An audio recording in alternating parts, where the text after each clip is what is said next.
Hi friends, இன்றைக்கி நம்ம வந்து 2 டாப்பிங் பீஸா ஸ்டைல் தோசை எப்படி ஊற்றுறதுன்னு பார்க்க போகிறோம். ஸோ வந்து ஃபஸ்ட் எடுத்தோடனே தோசை மாவு எடுத்துக்கோங்க. ஸோ அப்புறம் வந்து கொஞ்சோண்டு ஆனியன் எடுத்துங்க. அப்புறம் எண்ணெய் தேவையான அளவு, நல்லெண்ணெயாக இருந்துச்சுன்னா இன்னும் நல்லது, ஏன்னா வந்து டேஸ்ட்டாக இருக்கும். கொஞ்சம் கார்லிக் பொடி எடுத்துங்க. ஸோ இன்றைக்கி நம்ம பார்க்க போகிறது வந்து கார்லிக் தோசை.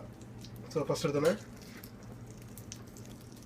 தோசை மாவு எடுத்து கொஞ்சம் திக்காகவே ஊற்றுங்க. ஏன்னா நம்ம வந்து 2 லேயர் அது மேலே போட போகிறோங்கிறதுனால வந்து கொஞ்சம் திக்காக இருந்தால் தான் நிற்கும். இது ரொம்ப நைஸாக இருந்துச்சுன்னா வந்து தோசை வந்து ஈஸியாக உடஞ்சிரும். ஸோ கொஞ்சம் திக்காக தோசையை ஊற்றுறோம். ஸோ மாவு காயறதுக்கு முன்னாடியே வந்து ஆனியன் வந்து மேலே போடுங்க.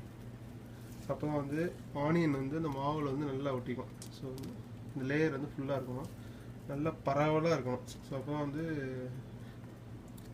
லெவலாக இருக்கும் சாப்பிடும்போது. ஸோ ஆனியனை ஃபுல்லாக ஊற்றுறோம்.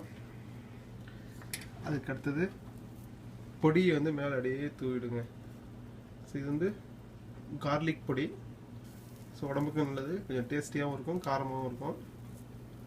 இதுக்கு முன்னாடி உள்ள வீடியோவில் கார்லிக் பொடி எப்படி பண்ணுறதுன்னு பார்த்துருக்கோம், அதை யூஸ் பண்ணிக்கங்க. கார்லிக் பொடி இல்லைன்னா இட்லி பொடி, இல்லைன்னா சில்லி பவுடர் கூட யூஸ் பண்ணிக்கலாம்.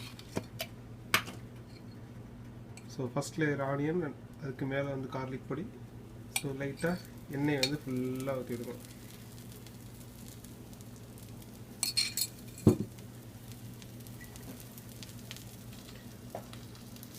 ஸோ இதுமாரி மூடி போட்டு கவர் பண்ணோம்னா கொஞ்சம் ஆவிலே வரும்.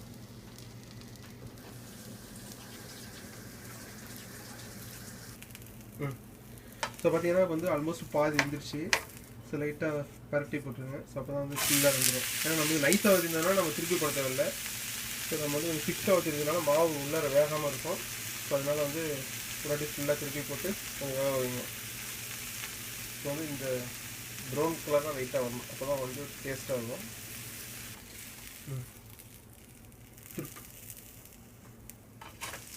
ஸோ பார்த்தீங்கன்னா இதுதான் pizza style 2 topping dosa is ready. Should be delicious. So try பண்ணுங்க.